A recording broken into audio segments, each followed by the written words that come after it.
மகர ராசிக்காரங்களே, நல்லது கெட்டதை முழுசா தெரிஞ்சவங்க, சனி பகவான் ராசி அதிபதியா கொண்டவங்க, எல்லா இடங்களிலும் நேர்மையும் உண்மையும் மட்டுமே நம்பக்கூடியவங்க.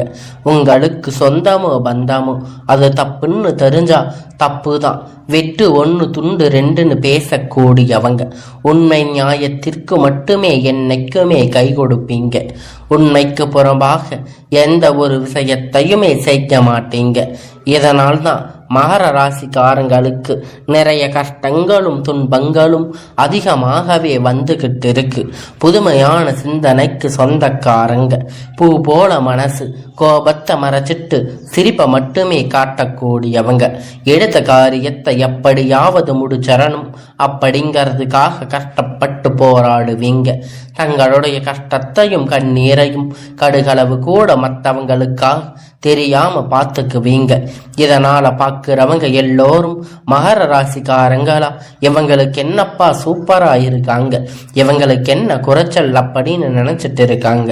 ஆனா சாப்பாட்டுக்கு கூட கஷ்டப்படுறது உங்களுக்கு மட்டும்தான் தெரியும். கஷ்ட காலத்துல திரும்பி பார்க்க கூட ஆள் கிடையாது. ஏதோ தட்டு தடுமாறி எந்திரிச்சு நிக்கிறீங்க.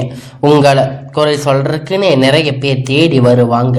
மகர ராசிக்காரங்க வாழ்க்கையை பொறுத்த வரைக்கும் கஷ்டம்தான் நீங்க நினைப்பீங்க. மகர ராசிக்காரங்க மட்டும்தான் கஷ்டமா இருக்குதா? ஏன் எல்லா ராசிக்கு தானே கஷ்டம் அப்படிங்கிறது இருக்கு. மற்ற ராசிக்காரங்களை விட மகர ராசிக்காரங்களுக்கு கொஞ்சம் கஷ்ட காலம் அதிகமாகவே இருக்கு. சொந்தக்காரங்க நண்பர்களுக்கு ஒரு தேவை இருக்குதுன்னா மட்டும்தான் உங்களை தேடி வருவாங்க. அந்த தேவை முடிஞ்ச உடனே உங்களை தூக்கி போட்டுருவாங்க. மறுபடியும் அவங்க வந்து உங்க கிட்ட உதவின்னு கேட்பாங்க.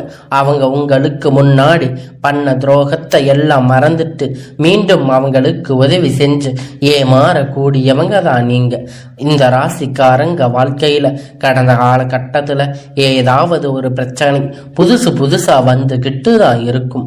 நீங்க இரவு நேரத்துல நிம்மதியா தூங்கலாம்னு பார்ப்பீங்க. ஆனா காலையில எந்திரிச்ச உடனே பார்த்தீங்கன்னா புதுசா ஒரு பிரச்சனை உங்களை தானா தேடி வந்திருக்கும். ஏன் எனக்கு மட்டும் இவ்வளவு கஷ்டம் வருது? என்னோட வாழ்க்கையில நான் யாருக்குமே கெடுதல் கஷ்டத்தை துன்பத்தை கொடுத்ததில்லையே. என்னோட நிலைமை ஏன் இப்படி இருக்கு அப்படின்னு தான் நிறைய மகர ராசிக்காரங்க சொல்லிட்டு இருக்கீங்க. மகர ராசிக்காரங்க பிரச்சனை வரும், அது கொஞ்ச நாள் இருக்கும், அதுக்கப்புறம் அந்த பிரச்சனை போயிடும். இந்த மாதிரி பிரச்சனை வரும்போது நிலைமை தன்னுடைய நிறைய மகர ராசிக்காரங்களுக்கு இருக்கு. நீங்க என்னதான் பிரச்சனை தவிர்த்தாலும் ஏதாவது ஒரு சூழ்நிலையில உங்களை தேடி புதுசா பிரச்சனை வந்துகிட்டு தான் இருக்கும். மகர ராசிக்காரங்க கடந்த காலத்துல தங்களுடைய வாழ்க்கையை நீங்க நல்லது நடந்திருக்குமா? ஆனா இந்த 7 சனி நிறைய கஷ்டத்தையும் துன்பத்தையும் அதிகமாகவே உங்களை தேடி வந்து கொடுத்திருக்கும். மகர ராசிக்காரங்க சொந்த பந்தத்தை இழந்து, சொத்துக்களை இழந்து, தனக்கு நெருக்கமாக இருக்கக்கூடிய உறவுகளை இழந்து, கடைசியில நான் மட்டும்தான் வாழ்க்கையில இருக்கேன், என் வாழ்க்கையில வாழ்றதுக்காக யாருமே இல்லையே, எனக்கு உயிர் வாழவே பிடிக்கலன்னு சொல்லிட்டு இருக்கீங்க. இதுக்கு மேல என்னால வாழவே முடியாது சாமி, தயவு செஞ்சு என்னை வந்து கூட்டிட்டு போயிரு. நான் இவ்வளவு கஷ்டப்பட்டதுக்கு அப்புறம் எனக்கு வாழ்க்கையில வாழணும் அப்படிங்கிற எண்ணமே சுத்தமா போயிடுச்சு. உங்களுக்கு மனசுல கவலையும் துன்பமும் அதிகமாக இருக்கு. நீங்க செய்யக்கூடிய ஒவ்வொரு விஷயத்தையுமே தடுப்பதற்கு, உங்களை அவமானப்படுத்துவதற்கு நிறைய நபர்கள் வந்து முயற்சி பண்ணிட்டு இருக்காங்க. இது எல்லாமும் தெரிஞ்சுமே கூட நீங்க என்னமோ பண்ணுங்க, எனக்கு என்ன வந்துச்சு அப்படின்னு தான் தன்னுடைய வேலையை மட்டுமே என்னைக்குமே குறிக்கோளா இருக்கீங்க. மகர ராசிக்காரங்க நீங்க என்னதான் களவு எல்லா கஷ்டத்தையும் நினைச்சுக்கிட்டு இருந்தாலும் உங்களுக்காக வரக்கூடிய பிரச்சனை ஏராளம் வந்துகிட்டே தான் இருக்கு. உங்களை தேடி தானா பிரச்சனை வந்துகிட்டு தான் இருக்கு. ஆனா இருந்தும் கூட இதற்கு காரணம் உங்களுக்கு அந்த டைம்ல நடந்த 7 சனி தாக்கம்தான் அதிகமா இருந்திருக்கும். இனி வரக்கூடிய காலத்துல உங்களுக்கு இன்பத்தையும் மகிழ்ச்சியையும் தரக்கூடிய ஒரு காலகட்டமாக அமைஞ்சிருக்கு. ஏன்னா உங்களுக்கு 7.5 சனி தாக்கம் முடிஞ்சிருச்சு. இன்னுமே நாங்க வந்து 7.5 சனி எங்களுக்கு நடந்துட்டு இருக்க மாதிரி தான் எங்களுடைய வாழ்க்கை இருக்கு, கஷ்டப்பட்டுட்டு இருக்கோன்னு நீங்க சொல்லுவீங்க. அப்படி நிறைய நபர்கள் சொல்லி இருக்காங்க. கடந்த 2 வருஷமா 7.5 சனி பார்த்தீங்கன்னா வந்து நிறைய கஷ்டத்தை துன்பத்தை அனுபவிச்சிருக்கீங்க. இனி வரக்கூடிய நாட்கள்ல இது அனைத்தும் உங்களுக்கு முழுவதுமாக நிவர்த்தியாக போகுது. இதனால வரைக்கும் நடந்த கெட்ட விஷயம் எல்லாமே விட்டுடுங்க.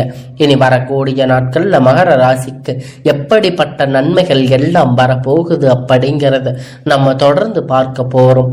இந்த ஆண்டு, அதாவது இனி வரக்கூடிய நாட்களை பொறுத்த வரைக்கும் பார்த்தீங்கன்னா உங்களுடைய வாழ்க்கையில முதல மாற்றம். நீங்க கடந்த காலகட்டத்துல நிறைய இடத்துல அவமானப்பட்டு அசிங்கப்பட்டு இருப்பீங்க. அந்த அவமானத்தில் இருந்து மீண்டும் வந்து உங்க வாழ்க்கையில வெற்றி பெற போறீங்க. ஒரு வீட்டுல மகர ராசிக்காரங்க இருக்காங்க அப்படின்னா அந்த வீட்டுடைய மொத்த கஷ்டத்தையுமே நீங்க தான் ஏத்துக்குவீங்க. இனிமேல் மகர ராசிக்காரங்க எதிர்த்து வரங்க இனி அழிவு காலம்தான். எவனை எதிர்க்கக்கூடிய ராசி அப்படின்னா அது முழுக்க முழுக்க மகர ராசிக்காரங்க தாங்க. கடந்த காலகட்டத்தில் எல்லாமே பார்த்தீங்கன்னா பெரிதாக வந்து பொருளாதார முன்னேற்றம் உங்களுக்கு கிடைச்சிருக்காது. நிறைய கஷ்டம் துன்பம் அனுபவிச்சிருக்கீங்க. கடன் பிரச்சனை, நிறைய சிக்கல் பிரச்சனை அதிகமாக இருந்திருக்கும்.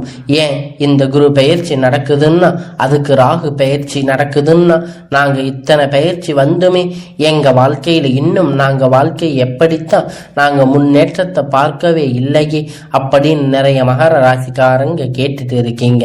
கண்டிப்பா உங்களுக்கு இந்த மாதத்துல பார்த்தீங்கன்னா சுக்கிர பயிற்சியானது நடந்துட்டு இருக்கு.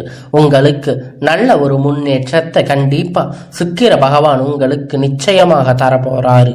ஏன்னா வந்து ஒருத்தன் வாக்கை வந்து கொடி கட்டி பறக்கிறான் அப்படின்னா அவனுக்கு எல்லோரும் அவனை பார்த்து சொல்லுவாங்க சுக்கிர உச்சத்துல இருக்கா அப்படின்னு சொல்லுவாங்க. அந்த அளவுக்கு நல்ல ஒரு ராஜயோகத்தை உங்க வாழ்க்கையில இப்பொழுது இந்த மகர ராசிக்கு கொண்டு வந்து தரப்போறாரு. அது மட்டும் இல்லைங்க, இனி வரக்கூடிய நாட்கள்ல உங்களுக்கு அளவு கடந்த மகிழ்ச்சி, நல்ல அற்புதம் செய்யக்கூடிய சுக்கிர பகவான். அது மட்டும் இல்லைங்க, இனி வரக்கூடிய நாட்கள்ல உங்களுக்கு குரு பயிற்சியோட முழு பலனும் உங்களுக்கு வரக்கூடிய நாட்களாக கிடைக்க போகுது. இனி வரக்கூடிய ஒரு 6-7 மாதம் அப்படிங்கிறது பார்த்தீங்கன்னா மகர ராசிக்கு நல்ல ஒரு ராஜயோகத்தை தரக்கூடிய ஒரு காலகட்டமாகவே அமைஞ்சிருக்குது. இது நாள் வரைக்குமே நல்ல ஒரு வேலை கிடைச்சிருக்காது. ஏதோ ஒரு கிடைச்ச வேலைக்கு போயிட்டு இருந்திருப்பீங்க. 10,000 15,000 போயிட்டு வந்து திரும்பீங்க. இனி வரக்கூடிய நாட்கள்ல நீங்க படிச்ச படிப்புக்கு ஏற்ற மாதிரி உங்க தகுதிக்கு ஏற்ற மாதிரி வேலை, ஒரு அரசாங்க வேலை பண்ணாலும் சரி, இல்லை ஐடி வேலை, பிரைவேட் ஜாப் எதா இருந்தாலும் உங்களுக்கு பிடிச்ச மாதிரி வேலை அப்படிங்கிறது உங்களுக்கு நிச்சயமா கிடைக்க போகுது. கோர்ட்டு கேஸ்ன்னு ரொம்ப நாளா வந்து அலைஞ்சிட்டு இருந்த பிரச்சனை எல்லாம் விரைவில் உங்களுக்கு சாதகமா தீர்ப்பு வரப்போகுது. சொத்து பிரச்சனை உங்களுக்கு சாதகமாக முடிய போகுது. சனி பகவானுடைய பார்வை உங்களுக்கு நேரடியாக இருக்குது.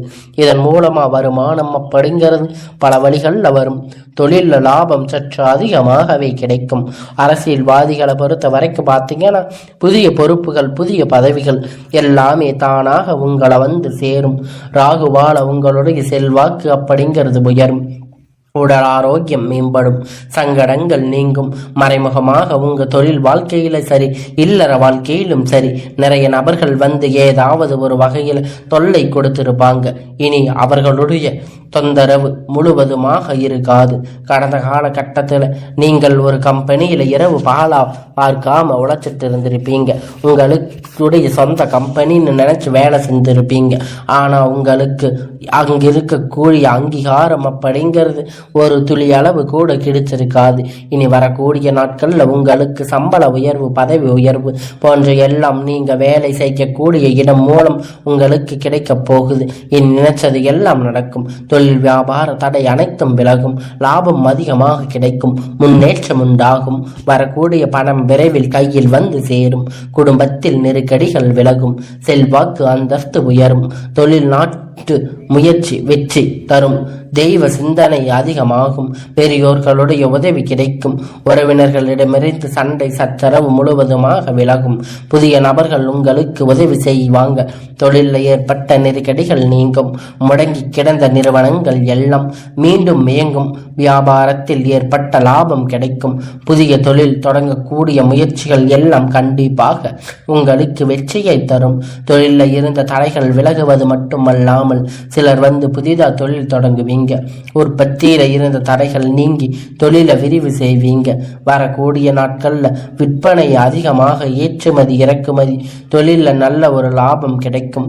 நீங்க செய்யக்கூடிய சின்ன தொழிலோ பெரிய தொழிலோ நல்ல ஒரு வளர்ச்சி அப்படிங்கிறது நிச்சயமா உங்களுக்கு ஏற்படும். கடந்த கால கட்டத்துல மகர ராசிக்காரங்க வாழ்க்கையில இந்த 7 சனி மூலமா திருமணம் நிலை அப்படிங்கிறது நிறைய சிக்கல் பிரச்சனையில நீங்க சந்திச்சிருப்பீங்க. இனி வரக்கூடிய நாட்கள்ல நீங்க எதிர்பார்த்த மாதிரி திருமணம் ஆகாத நபர்களுக்கு விரைவில் உங்களுக்கு நல்ல வரன் அப்படிங்கிறது நிச்சயமா அமையும். பெண்களுக்கு கூடி ஏதாவது ஒரு திருமணம் அடைஞ்சிருக்கும். ஆனா ஆண்கள் ரொம்ப ரொம்ப பாவம். ஏன்னு பார்த்தீங்கன்னா 30-35 வயது ஆயும் கூட நிறைய ஆண்கள் கஷ்டப்பட்டு தான் இருக்கீங்க. திருமணமாகாம நீங்க நிறைய பேர் இருக்கீங்க. நல்ல ஒரு வாழ்க்கை துணை அப்படிங்கிறது இனி உங்களுடைய வாழ்க்கையில் அமைய போகுது. வாழ்க்கை துணை இழந்த மகர ராசி ஆண் பெண்கள் அடுத்து வந்து 2வது திருமணம், அதாவது மறுமணம் பண்ணலாமா வேண்டாமா அப்படிங்கிற ஒரு மிகப்பெரிய குழப்பத்தில் இருப்பீங்க. அப்படி 2வது திருமணம் பண்ணும்போது சொந்தக்காரங்க தப்பா பேசுவாங்க, இல்லை ஊர்க்காரங்க தப்பா பேசுவாங்க. அவங்க என்ன நினைப்பாங்க, இவங்க என்ன நினைப்பாங்க. நிறைய நபர்கள் 2வது திருமணத்தை பத்தி யோசிச்சிருக்க மாட்டீங்க. இப்ப இருக்கக்கூடிய காலகட்டத்தில் வச்சு பார்க்கும்போது ஒரு சிங்கிள் பேரண்டா இருந்து எதையோ சொசைட்டியில் சர்வே பண்ணுறது ரொம்ப ரொம்ப கடினம். நீங்கள் எதிர்பார்த்த மாதிரி நல்ல ஒரு மறுமண வாழ்க்கை அப்படிங்கிறது நிச்சயமாக உங்களுக்கு அமையும். குழந்தை பாக்கியத்தில் இயக்கிய மகர ராசி நேயர்கள் உங்களுடைய இயக்கத்திற்கான நல்ல ஒரு யோகம் வந்துருச்சு. இதற்கு காரணம் 7 சனியோட தாக்கமாக இருந்திருக்கலாம். இனி வரக்கூடிய நாட்கள்ல உங்களுக்கு எதிர்பார்த்த மாதிரி விரைவில் உங்களுக்கு குழந்தை பாக்கியம் உண்டாகும். பிரிந்திருக்கக்கூடிய கணவன் மனைவி எப்போ எல்லாம் ஒன்றாக சேர்ந்து பேசக்கூடிய வாய்ப்பு கிடைக்கும் பட்சத்தில் கண்டிப்பாக இருவரும் ஒன்றாக இணைந்து வாழ்வீர்கள். வரக்கூடிய நாட்கள்ல கடினமான காரியத்தை சுலபமா செஞ்சு முடிப்பீங்க. உங்களுக்கு எளிமையான பேச்சு திறமையால நீங்க அனைவரையுமே கவர்ந்து இழுப்பீங்க. சமூகத்தில் உங்களுக்கு பெயரும் புகழும் படிப்படியா முன்னேற்றம் வரப்போகுது. சிலருக்கு படிப்பதற்காகவும் வேலை விஷயமாகவும் தொழில் விஷயமாகவும் வெளியூர் வெளிநாடு போகக்கூடிய வாய்ப்புகள் எல்லாமே கிடைக்கப் போகுது. கடந்த காலகட்டத்தில் உங்க குடும்பத்தில் எந்த ஒரு சுப நிகழ்ச்சியும் நடந்திருக்காது. இதை நினைச்சு வீட்டில் இருக்கக்கூடிய பெரியதவங்க எல்லாம் ரொம்பவும் வருத்தப்பட்டு இருப்பாங்க. இனி வரக்கூடிய நாட்கள்ல உங்க குடும்பத்தில் திருமணம், சீமந்தம், புதிய வீடு கட்ட ஆரம்பிப்பீங்க. கிரக பிரவேசம் போன்ற சுப நிகழ்ச்சிகள் எல்லாம் நடக்க போகுது. சிலர் வந்து புதிதாக தொழில் தொடங்க முயற்சி பண்ணுவீங்க. அந்த முயற்சி எதிர்பார்த்த உதவிகள் உங்களுக்கு நிச்சயமா கிடைக்கும். இனி வேலையில இருந்த பிரச்சனை தடுமாற்றம் உங்களுக்கு முழுவதுமா மறைய போகுது. இனி நீங்க மகர ராசிக்காரங்க பொறுத்த வரைக்கும் நீங்க ஆண்களோ பெண்களோ அரசு வேலையோ தனியார் வேலையோ அல்ல கூலி வேலையோ நீங்க எதிர்பார்த்த மாதிரி உங்களுக்கான இரட்டிப்பான மடங்கு பலன் கிடைக்க போகுது. இந்த காலகட்டத்தில் 7 சனி மூலம் நிறைய கடன் பிரச்சனை அப்படிங்கிறது உங்க வாழ்க்கையில சந்திருக்கும். அது மட்டும் இல்லைங்க, மகர ராசி உங்களுக்கு ஏகப்பட்ட கடன் பிரச்சனையால நீங்க தொந்தரவுல இருந்திருப்பீங்க. இனி இப்ப கேட்டு பார்த்தா கூட 3 லட்சம் 10 லட்சம் வரைக்கும் உங்களுக்கு கடன் இருக்க அதிகமா வாய்ப்புகள் இருக்கு. இந்த எல்லாத்தையும் நல்ல ஒரு முன்னேற்றமாக இந்த வாழ்க்கையில வரக்கூடிய இந்த காலகட்டத்தில் இந்த 2025 முடிஞ்சு 26 நீங்க அடி எடுத்து வைக்கும் போது ஒரு பைசா கடன் இல்லாம அனைத்து விதமான கடனையுமே கட்டி முடிக்கிற அளவுக்கு ஒரு பொருளாதார முன்னேற்றம் அப்படிங்கிறது நிச்சயமா இருக்க போகுது. உங்க வாழ்க்கையில பார்த்தீங்கன்னா வந்து திரும்பி போராடக்கூடிய அளவிற்கு உங்க வாழ்க்கை முறை தலைகீழாக மாறப் போகுது. இப்பொழுது உங்க வாழ்க்கை வரப்போகிற ஒரு நண்பர்களுடைய பழக்க பழக்கம் இருக்கும் பட்சத்தில் உங்களுடைய வாழ்க்கை குடும்ப வாழ்க்கை எப்படிங்கிறது நிச்சயம் அது கேள்விக்குறியாக கூடிய வாய்ப்பு அதிகமாக உள்ளது. ஏன்னா மகர ராசிக்காரங்க என்ன பண்றதுங்க தெரியுமா, தவறான சிச்சுவேஷன் எடுத்து எல்லாம் இந்த நண்பர்கள் கிட்ட பகிர்ந்து கொள்றீங்க. அது மட்டும் இல்லைங்க, நீங்க எதா இருந்தாலும் ஓப்பனா அவங்க கிட்ட சொல்லிடுறீங்க. இதுதான் அவங்க கிட்ட இருக்கிற ஒரு மெயின் பிரச்சனையா இருக்கு. எந்த ஒரு விஷயமா இருந்தாலும் எல்லோரையும் நம்பி எல்லாத்தையும் சொல்லிடுறீங்க. அதனால உங்களுடைய வாழ்க்கையில நிறைய பிரச்சனைகள் நிறைய கஷ்டங்கள் வந்துட்டு போகுது. அதனால எதுவா இருந்தாலும் உங்களுடைய மனசுக்குள்ள வச்சுக்கோங்க. ரகசியத்தை அதிகமா வெளியே சொல்லாதீங்க. எதை சொல்லணுமோ அதை மட்டும் சொல்லி உங்களுடைய வாழ்க்கையை பத்திரமா நீங்க தான் பாதுகாத்துக்கணும். உங்களுடைய வாழ்க்கையில் இருக்கக்கூடிய ராஜயோகத்தை நீங்க விட்டுடாம உங்களுடைய வாழ்க்கை பாதையை சரியா பயன்படுத்தி வாழுங்க.